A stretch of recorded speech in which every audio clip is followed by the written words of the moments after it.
Hey everybody, it's me again. I decided to go ahead and upload another video tonight because it's actually it's surprisingly really easy to do this. Not that my videos are all that great, but this is a lot easier for me to do than remembering to write blogs and such.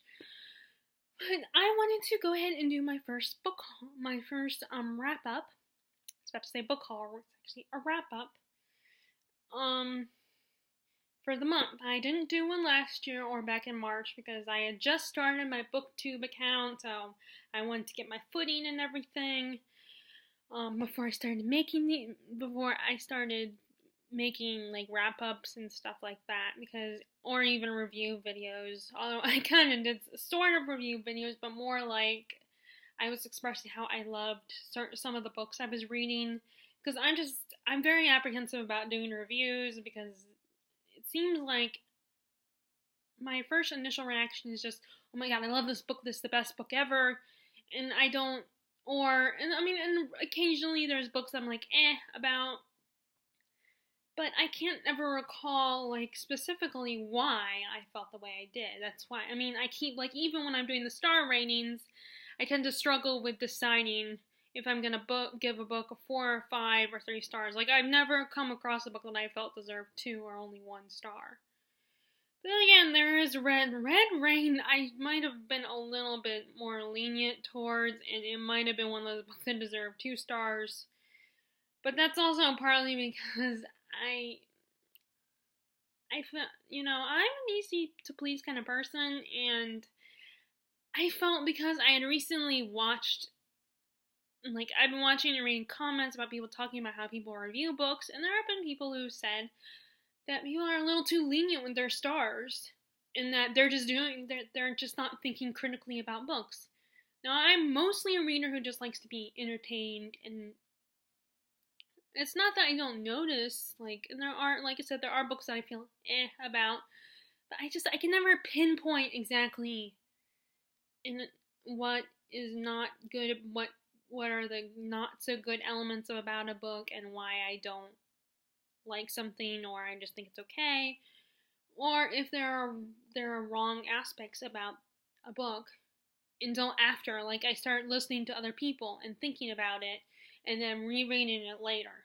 Which I just kind of started to reread my books because I would buy so many books that I would never get around to reading my old books that I've already had on my shelf for a long time. Okay, well, anyway, back to business. Okay, like I said, this is my first wrap up, my May wrap up. Now, this month, I wanted to try to read books that I was really excited and happy to read, because this month was my birthday month. And so I wanted to read books that just got really excited and I really was passionate about and really excited to read.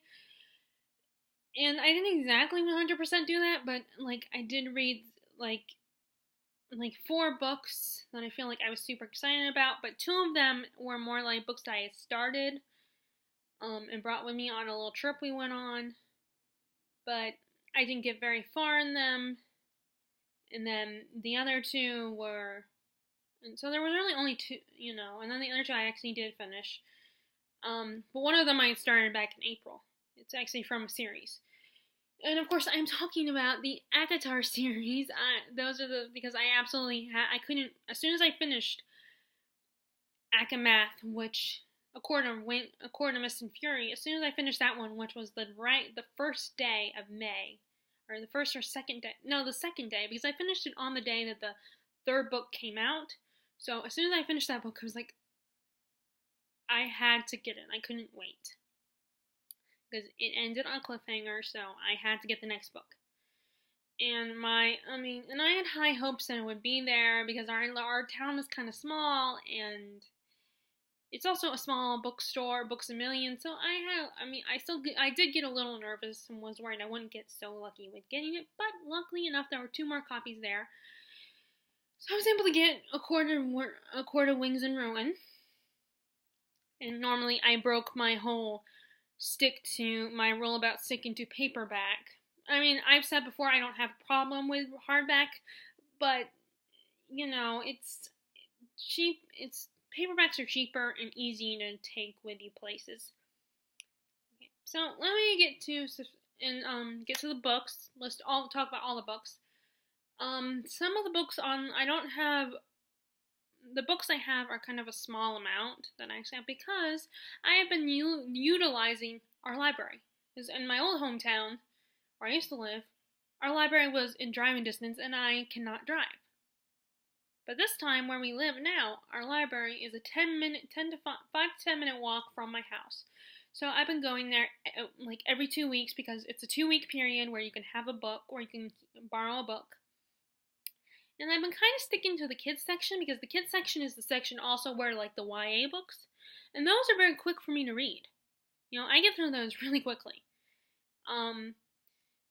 And although I finally figured out where the Agatha Christie books are, and I've been eager to read those since the episode, the Wasp, the Doctor Who episode, the Wasp, the Unicorn, and I don't remember what the episode was called, but the Doctor Who episode where Donna and the Doctor meet Agatha Christie. I have been kind of obsessing over wanting to read her books now, and I do like my mysteries. Especially historical mysteries. So I'm surprised I haven't considered them. I haven't considered them a lot sooner. Of course, the problem is the Agatha Christie books are up top, really on the high shelf. So I don't know if I'll be able to get to them or not. I might have to ask one of the librarians to help me get access to them because I'm 5'4" and that's tall, but not that tall. So some of the books I read this month are library books. Okay, so first I will I started a bullet journal. Once we moved here, I started to keep a bullet journal, at least a list of all the books I've read, I wrote down a list of some of the books, in here of the books I wanted, like my wish list books, the books I want to buy. Okay, so let's see, let me refer to this. Okay, like I said, I'll go over the library books first. Okay, so I decided to start reading a series of unfortunate events series because our library has them. And I don't like the idea. I mean, nothing against those. And if you love reading these level books, and that's fine. But I don't want to go through the trouble of buying like kid or middle grade level books. I mean, I have nothing against them. And I probably would enjoy them. I mean, I've read some since we moved here that are really good, but I just don't want to, since I don't have a lot of shelf space, I don't want to, the only reason why it seems like I have a little bit, the only reason why it seems like I have some shelf space now is because of the way I've rearranged my books, and I have another little place where I can keep my books. But like another sort of shelf. But that's also, I don't know if that shelf was originally meant to hold books. I think it was meant for something else. Other things like my parents. This is some of my parents' furniture. Some of my furniture, like my drawers and stuff. And originally the TV was kept in the other one that I'm using as a shelf. So, but I've been rearranging my books, trying to get creative with them. But I don't want to, crowd my shelf with, like, younger reads that are, like, a little too young. I mean, I know, you're never too young to read any kind of book. But, the writing style is different. And, and I applaud, so I don't want to, if it's a book that I just want to check out and read, then I don't want to, I just want to check those, basically, okay, I'm stumbling over my words here. I just basically want to check those books out, but I just don't want to go buying them. Like, again, nothing against those reads. I'm not trying to criticize them, and I do read them, and I do enjoy them, I admit that. So I appreciate, basically, I appreciate the library, but a lot of them, I've been using it to get a lot of those books, along with a lot of YA books. So, like I said, my original point, I started reading the series of unfortunate events by Lemony Snicket, and I'm enjoying it, though I keep having to remind myself this is a children's book.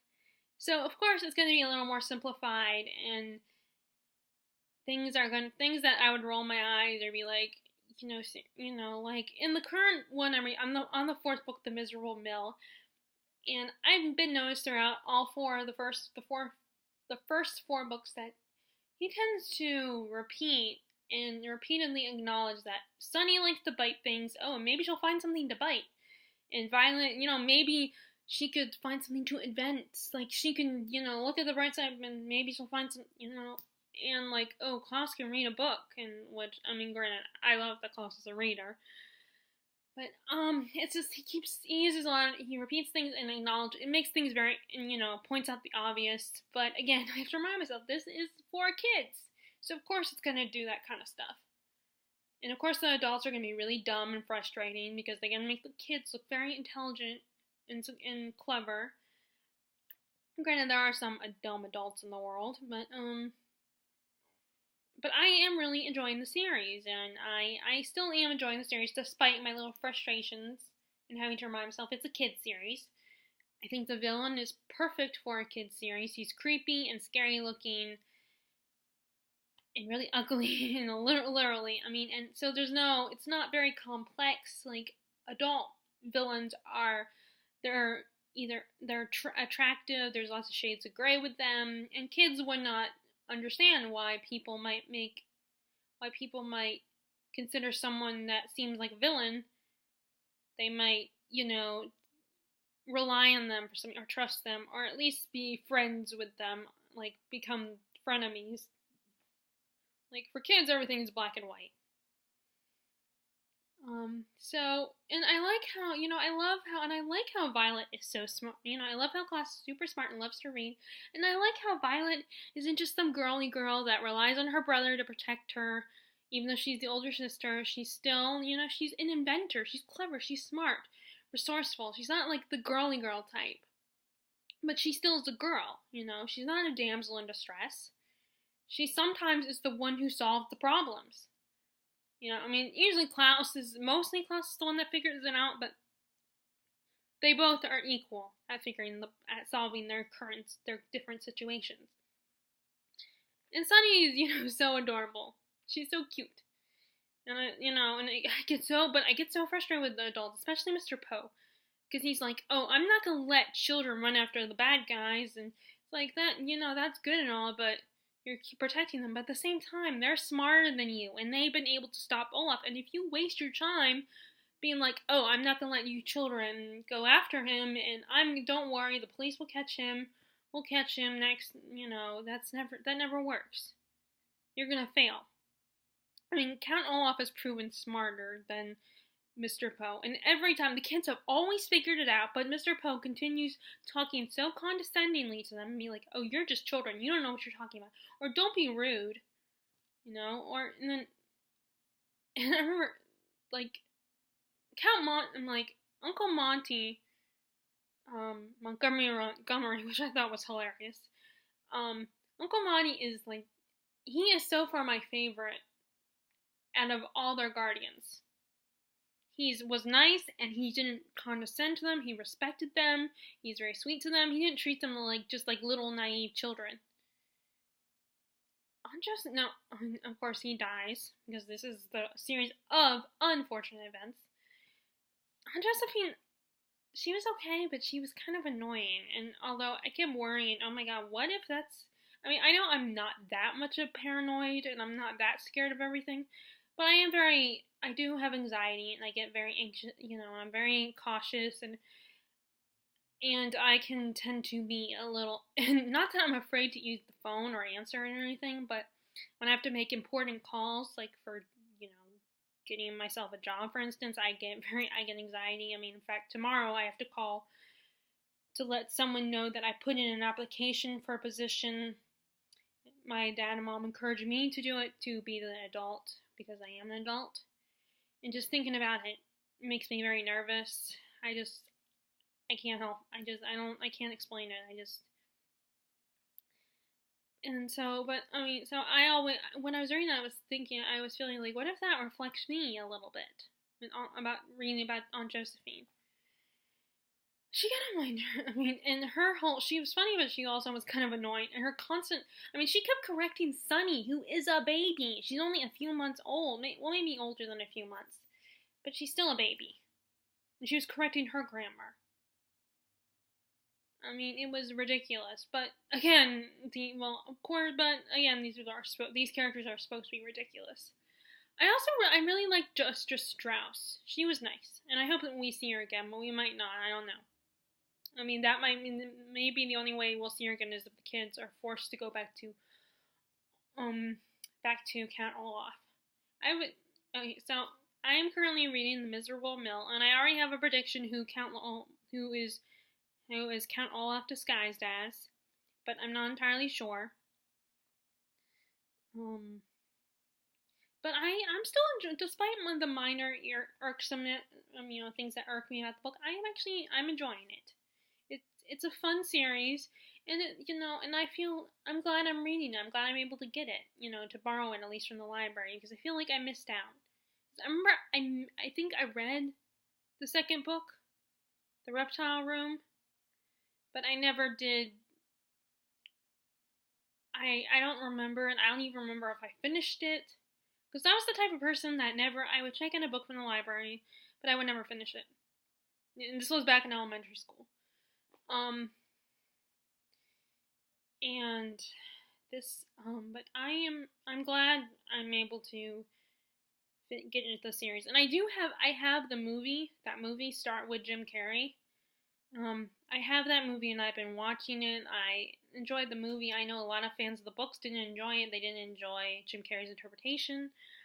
And I have one friend who's been watching the new Netflix series version, and she doesn't like Neil Patrick Harris's version. And it's like they make Count Olaf comical in a way, and people have been fans of the series since they were kids. Don't like that, it seems. They don't like how Count Olaf is comical. He's supposed to be scary for kids, but a villain for a kid is often. I feel like a villain for a kid is they kind of are comical. Because especially if it's a kid's book. If it's an adult book where someone's trying to scare kids, then yeah, of course they're going to be scary. But I feel like as an adult, when you see these villains from kids' books, they are a bit comical. But, granted, I haven't recently gone back to read a lot of kids' books. Well, anyway, so I read the ones I got to, where was I? Okay, that was The Reptile Room, The Wide Window. I finished both of those. And like I said, I'm currently reading The Miserable Mill. Okay, and like I said, I do have Miserable Mill. I should, but I'm gonna be lazy or not show that to you. Because I'm sure you know what it looks like. Of course, all the books I'm gonna share with you that I read this month, you know what they look like. But I already have them right here. So, and then I also read. Let's see. Okay, and then I also read Between Shades of Grey, which is a really beautiful book and very tragic. It was basically about. It was the whole Stalin's reign of terror in Russia, and how I don't know if these people were. I think he was only maybe some Jews, but I think Stalin was mostly after those people who were against the communist government and would question it and would criticize it. If he caught wind of it, then they would be sent to the concentration camps. I think that's really what it was. Mostly if they were against the government, if he saw they were against it. And so it's about this girl and her family they get separated from their father, and the mother and her little brother and her go to another concentration camp. They experience this hard labor, like digging, and the brother is forced to make shoes. And the girl in the story, Lena, I think her name was, she was really good at drawing. So the NKVD, I think that's what they were called, they found out she was a good drawer, and they decided to use her skills to create maps for themselves, and eventually, Lena decided, Lena decided if the only way she could protect her family and survive, and maybe they would be a little nicer to her, a very little bit, is if she did things for them. She was willing to do her. But her mother and some of the other people, the older people, were totally against that. They did not want to work for the NKVD. But after Lena realized that this boy that she had met, who became her friend, after she found out he and his mother were doing stuff for the government too, she decided, and after, because when she found out, she was very angry at him. She thought he was a traitor, but then after she confronts him about it, he points out to her, I am doing this to help protect my mother. I have no choice. You may not approve of it, but what right do you have to question me doing this? And she feels horribly guilty about it, and then eventually they find, like I said, they find out that she could draw and ask her to create maps, and she reluctantly goes along with it because she knows it's the only way to truly help her family, to keep her family alive and safe. And the boy, I can't remember his name, but she and him end up falling in love. But after they've finally been together for a period of time, they finally get together officially. The girl, her brother and mother get sent to Siberia, and the farthest where all the ice and freezing cold is, and are forced to live hard labor. And the guards are basically waiting for these people to die because they froze to death. And Lena is basically just trying to survive but while she's in Siberia, she finds out some things about her father, and which is the reason why they're there in the first place. And she realizes that one of the guards has been helping them the whole time because of her mother. Her mother makes peace with this guard. So it's a really beautiful book, and it's something I feel like it's an important book because everybody knows about the Hitler's own reign of terror. Everyone knows about his regime. We learned about in school all the time. But these Russian people who suffered under Stalin, they could not say anything after they went through all this stuff and everything. Even when they were once again free, they couldn't say anything. They had to hold this secret and this memory for so long. And then finally it came to light. I believe they said back in the 90s, that's when it finally came to light, and finally people started learning about what happened in Russia during the 40s, in the late 30s and early 40s. And it was just so heartbreaking and such a beautiful story. I loved it. And I recommend people reading, especially those who like history and want to understand, want to learn about history. Again, that was a library book, so I don't have it. Let's see, I'm just looking here and see if there's any other library books that... The Daughter of the Pirate King. I just finished that one the other day. That is basically about this young woman who, she is the daughter of the Pirate King, and her father sends her on a mission to let herself. First she is captain of her own ship. Her father has been training her and to become ruthless and a true pirate, and so she's a captain of her own ship. She has a crew mostly of women, and one of the pirate ships attacks her ship, and she lets herself get captured. And this is the mission. Her father wants her to let herself get captured so she can find this map, part of a map that will lead to the Isle of Delicanta or Kanta. I don't know how to say it, but that's where the sirens live, and there's this treasure there and everything, and there's this map that leads to, and the map is currently has been separated into different pieces, and so it's her mission to what was her name? Alosa is her name. It's Alosa's mission to get to find this map. And so she lets herself get captured. the pirate captain, who is a very young man, and it turns out he is the son of the original owner of the original captain of the ship. It's him and his first mate Ryan were the sons, and they had killed their father, so they took over the ship. And of course, Alosa is trying to figure out, do these guys know about the map? Where did they hide the map?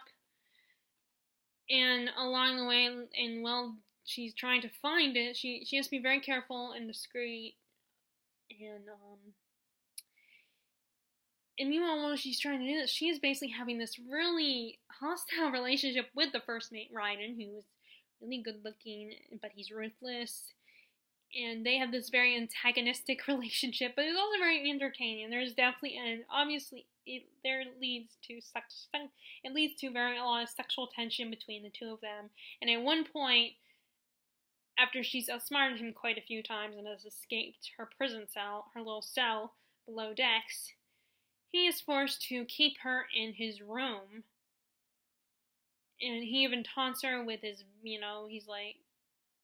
he taunts her with, do you want to sleep? You have a nice warm bed for you. You can sleep on the bed or on the floor. And of course, she doesn't want to sleep on the bed. And it's a very amusing relationship with the two of them. I love, those are my favorite kind of relationships, romantic relationships. The ones where, the slow burning ones where the two people, they're very antagonistic to each other at first, but then you can see the sexual tension and the attraction between the two of them.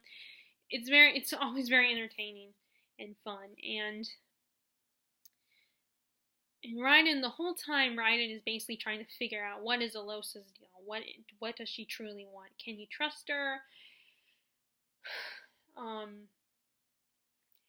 It was a very entertaining. Oh, I forgot to mention, I gave the Lemony Snicket books, I have given them like 4 stars. I think. And this one, I gave, Between Shades of Grey, I gave 5 stars.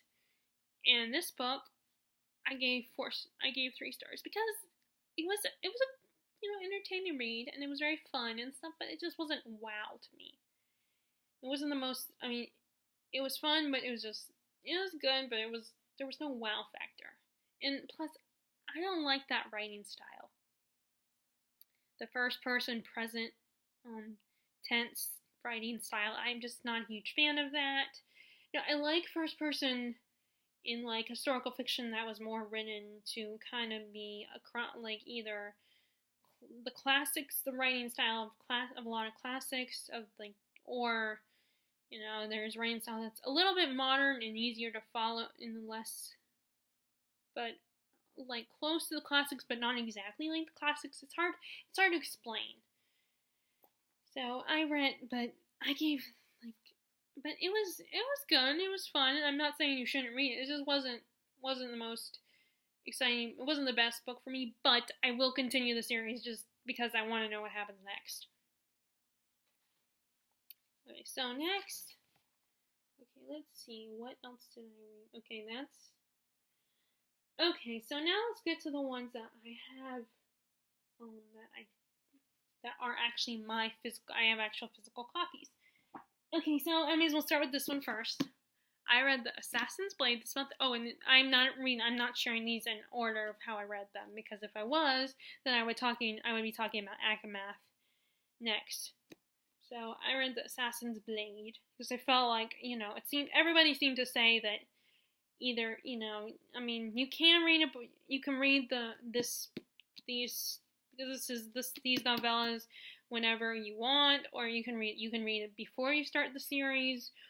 But they usually recommend, though, it's preferable to read it before Queen of Shadows, because there are some characters that are introduced in this book that are brought up in Queen of Shadows, I believe, and in the rest of the series. Except for, although they mention Sam the first 2 books, I believe.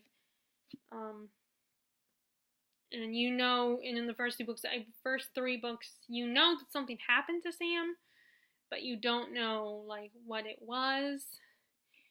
And in this book, one of these novels, you do find out about what happened to Sam. I enjoyed this book. I know a lot of people don't enjoy, have lost interest in the Throne of Glass series, and I can understand, like, Selena seems like a character that can rub people the wrong way at times, and OI characters do stupid things, and I heard there's problem with the ships that are created, the relationships that are established. People have a problem with that, and with the development of the characters, but so far I like it. Now, I haven't, like I said, I've only gotten to the first 3 books, besides this one. I haven't read Queen of Shadows and onward, but like I said, I'm pretty easy to please. I mean, I might get a little frustrated, like I was frustrated with what Kale did in Crown of Midnight, and that pissed me off, because I liked Kale, and I shipped Kale and Selena. I was team Kale and Selena. I don't know what their ship name is.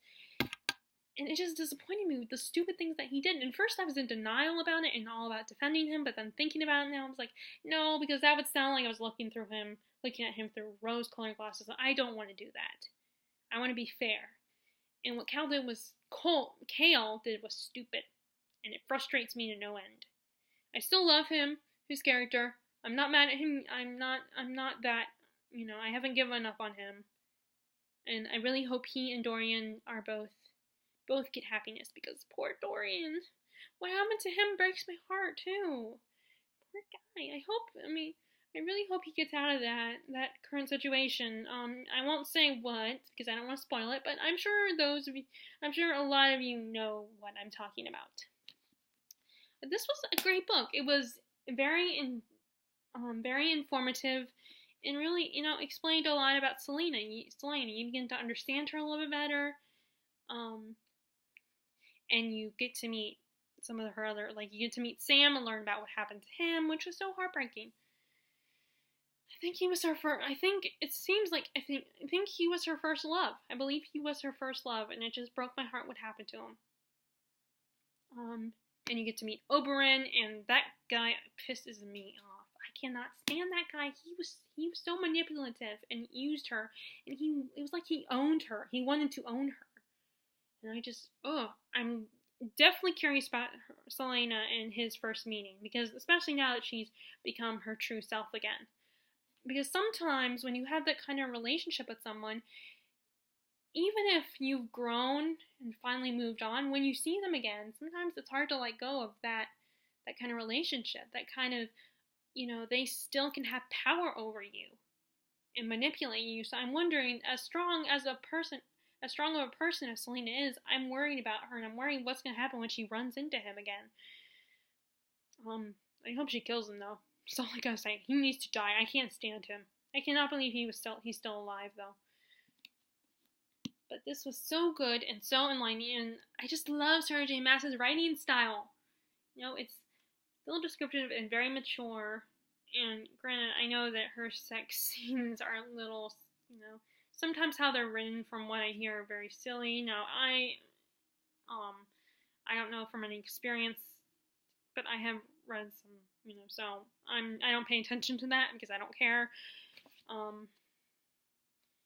But I still love Sarah J. Maas. I enjoyed these novellas. They were so fun, and I'm looking forward to finding out who are the characters we're going to come across again.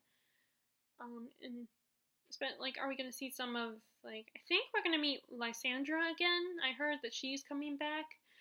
I'm wondering if Selena's going to run into Ansel again. I think that's how you say her name. She was a very interesting person. I think part of her still cared about Selena. Cared about her enough that she wanted her to get out of there when Ansel did what she did. Or tried to do. She wasn't successful, but I wonder if we're going to see her again. And I wonder if we're gonna, if we're gonna come across the Silent Assassins again, or, because I liked them, I thought they were cool. But this was great. I enjoyed this. I think I gave this 5 out of 5 stars. Okay, so next, like I said, I'm not going to any particular, except for how I stack them. That's the only order I'm going, is how I stack them. Okay, so next I read this is not what I read next, but I just finished this book, Ruin and Rising. I wanted to get it done because I'm currently going to, I wanted to get this done now so I could get started with Six of Crows. I know a lot of people said, oh, you don't have to read this before the Six of Crows duology, but I wanted to. So I finished this up, and I enjoyed it, and there was some uniqueness about this series. Like, I like Alina's power. I thought that was cool, and I thought the whole Russian themed type setting was really interesting and really cool. And I do not get why people like the Darkling so much. I can't stand that guy. I mean, I get the whole charming aspect that he can't be charming, but I prefer Mal and Nikolai. Yes, I like Mal. I know a lot of people find Mal annoying and don't like him, but I like him. I think he's sweet. I mean, I was kind of annoyed with him that he was, that he was such a flirt with other women before he realized how much he was in love with Alina. And every time I would hear that name, Alina, I would think about we had some neighbor. I would think about our old childhood friends, our neighbors who aren't even from Russia. They're actually they're Alina and Miran. They're from Korea, and they came. But that's every time I would think of the name Alina, it remind me of her. But so there were some things I liked about it.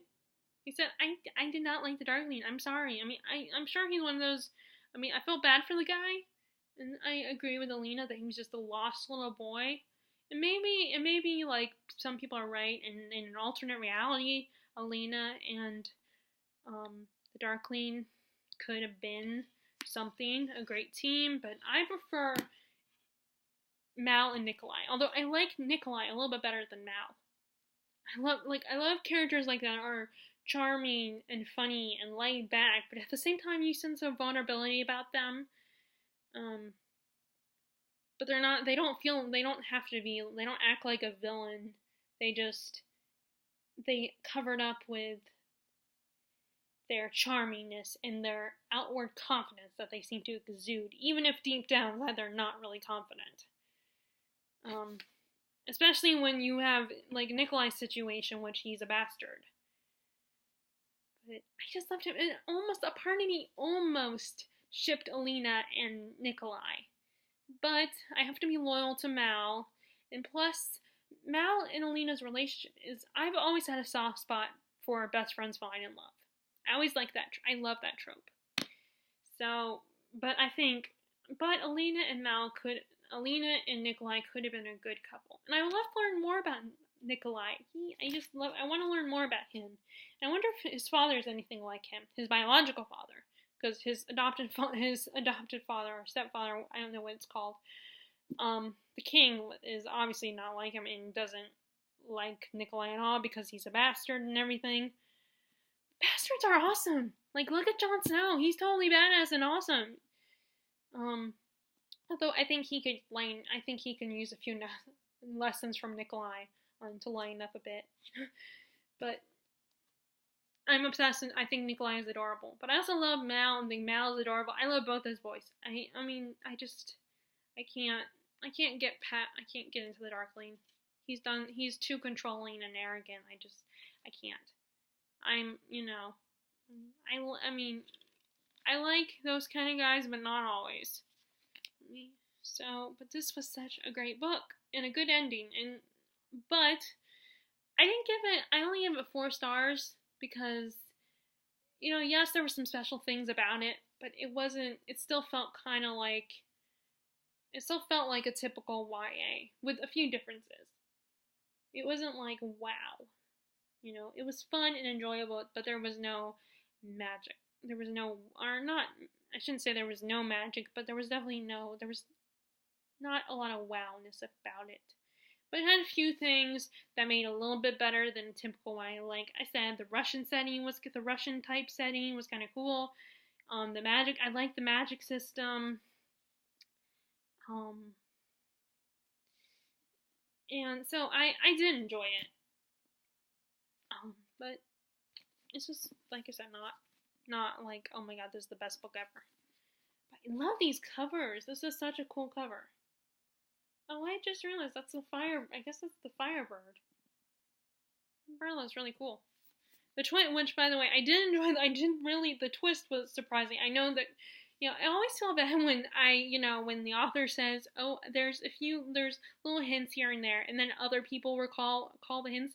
Then I feel so bad. It's like I did not notice those, and it does take me a while before I can go back and reread a book, but I will hopefully reread this book at some point. Okay, so okay. So this one I started in April, but I finished it on May 2nd.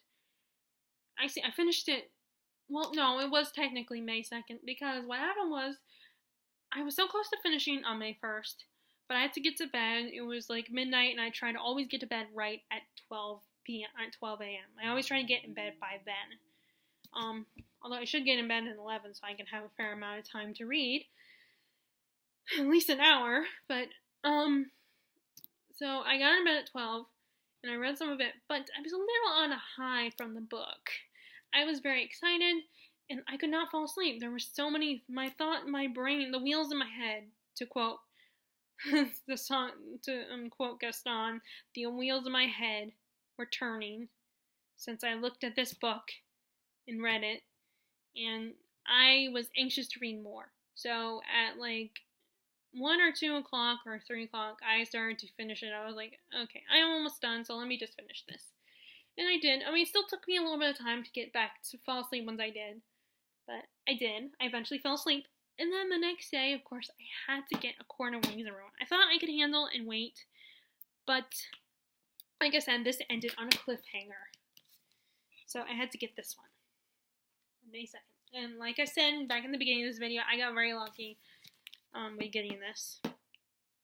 And I also find it weird that this book in size, this one in size is smaller than this one. To me, that also kind of bothers me a little bit too. But there's nothing I can do about it. I love this book, and at first I couldn't decide, but after thinking about it and considering what other people were saying, I could see what they're talking about, so I've officially decided this is my favorite. ACOMAF is the best book, as everyone else has said. I have no problem with the explicit sex, by the way. Although, I mean, it's nothing like Anne Rice, the sex Anne Rice writes in her books. But still, I mean, I have no problem with the sexy times. I know, actually, one friend told me that she heard that the books are like porn. They're that bad. And I have to disagree most religiously, because this is not like porn. Yes, there's sexy times in there, but it is not that bad.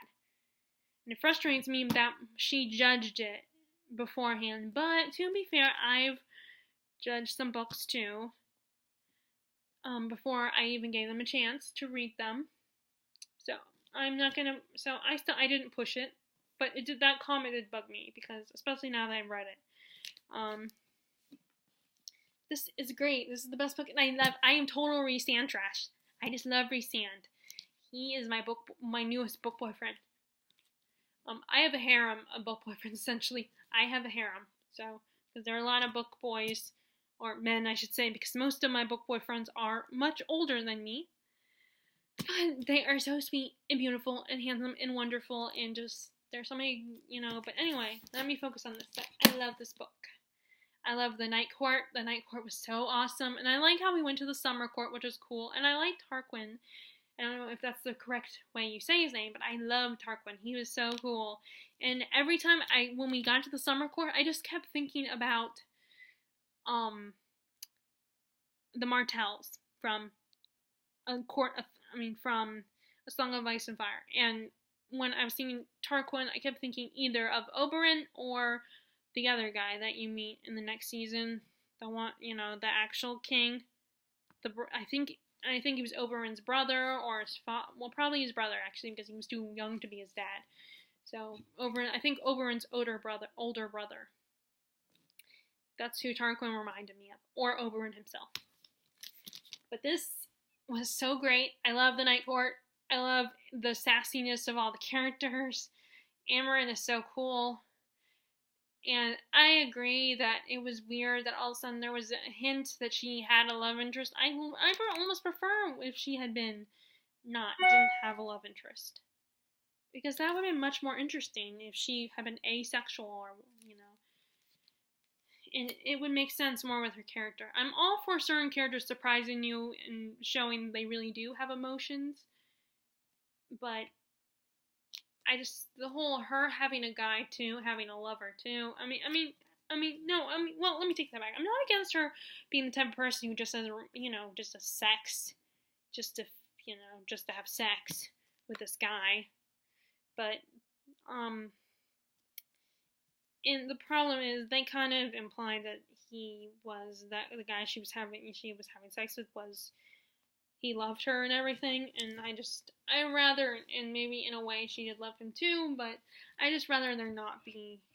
I would rather, as much as as a romantic as I am, I almost rather she not have a love interest too. But I loved her, and I love the scene when they're in the, when they come out of that little building to get that book that they need, and it floods because the alarms are set off, and they show up, and Reese is just standing there and it's like, what happened? What the hell happened to you guys? And she's like, what do you think happened? And you weren't there, and we almost drowned, and you're complaining, and we almost died, and just Amren's sassiness was so funny, and I just loved. Sorry, I'm looking at my notifications. But basically, I loved more too, and it was just. And I agree with what everybody else is complaining about the whole, I definitely get what they're talking about with the whole In a Court of Wings and Ruin, how they kind of implied, oh my god, it's revealed all of a sudden that Mor is gay, and it was I feel like she just put that in there to make people happy, because people want more diversity in their books, and one of the problematic elements of Sarah J. Maas is that she doesn't have enough diversity in her books. And it just felt like she was only doing it to please people.